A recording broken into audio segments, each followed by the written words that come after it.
So, there's a bold new face in the incredibly crowded SUV arena, and it's called the KGM Actyon.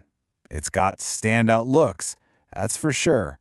But is that style actually backed up by any substance? Well, we're about to find out if this is the right SUV for you. Okay, first things first, let's just get the key facts on the table. The Actyon is a mid-sized SUV, and it's running a 1.5-liter turbo-petrol engine. Now, there is a hybrid option out there in some markets, which is interesting. It's got 5 seats, a genuinely huge boot, and a really compelling 7-year warranty in places like Australia, so just keep those details in mind as we dig a little deeper. You just can't talk about the Actyon without starting right here. Its design. I mean, in a market that's absolutely full of SUVs that kind of look the same, KGM clearly wanted this one to stand out from the crowd. And it does. That sloping kind of coupe-style roofline, the aggressive wide stance, and the sharp modern lighting.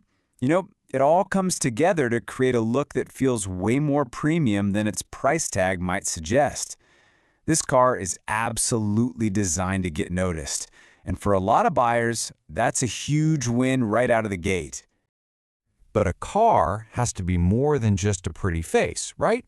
So beyond the head-turning design, what are the actual practical strengths that might make the Actyon a genuinely smart choice for you? And you know what? There's a lot to like here. From its huge cargo capacity and comfy interior, to all the modern tech and, of course, the peace of mind you get from that warranty.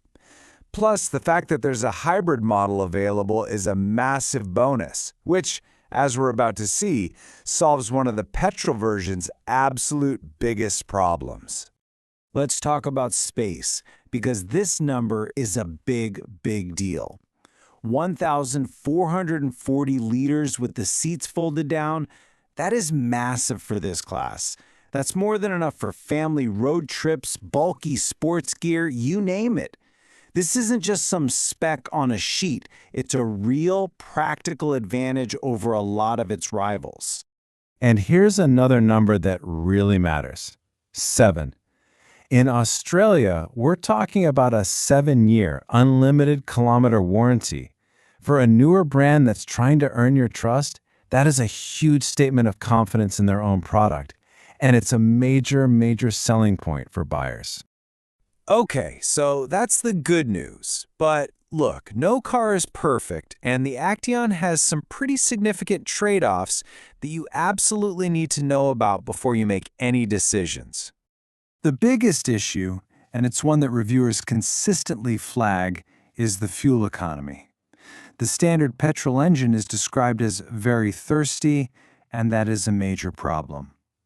In the long run, those higher fuel bills can easily wipe out any savings you might have made on the purchase price. And it's not just thirsty.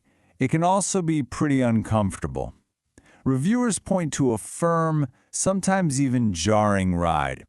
So if your daily commute involves bumpy roads, something that seems like a small issue on a test drive could become a serious daily annoyance over time. And the concerns don't really stop there. There are question marks around the tach, like a slow infotainment system and driver aids that are a little too aggressive. And then there's the bigger picture. As a new model from a rebranded company, its long-term reliability and its safety ratings, they're still unproven. And those are pretty significant unknowns for any potential buyer. So what we have is a stylish SUV with great space, but also some very real question marks. Which brings us to the key question. Who is the Actyon really for? Let's break it down. It really just comes down to this. The Actyon is an excellent choice if what you want is standout style, tons of space, and the security of a really long warranty. But if you prioritize low running costs, a smooth ride, or the proven track record of an established brand, you'll probably be happier looking somewhere else. It's a really clear fork in the road. So let's bring it all home. If the Actyon is still on your short list, what should you do next?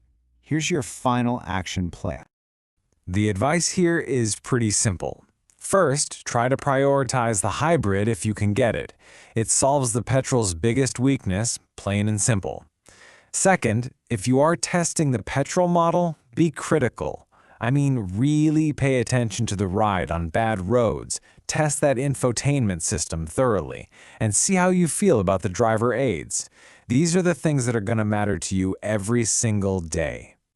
And finally, remember what this car is up against. Before you make any decision, you have to weigh the Actyon's unique style against the proven reliability and much stronger resale values of established competitors from brands like Kia, Hyundai, and Toyota.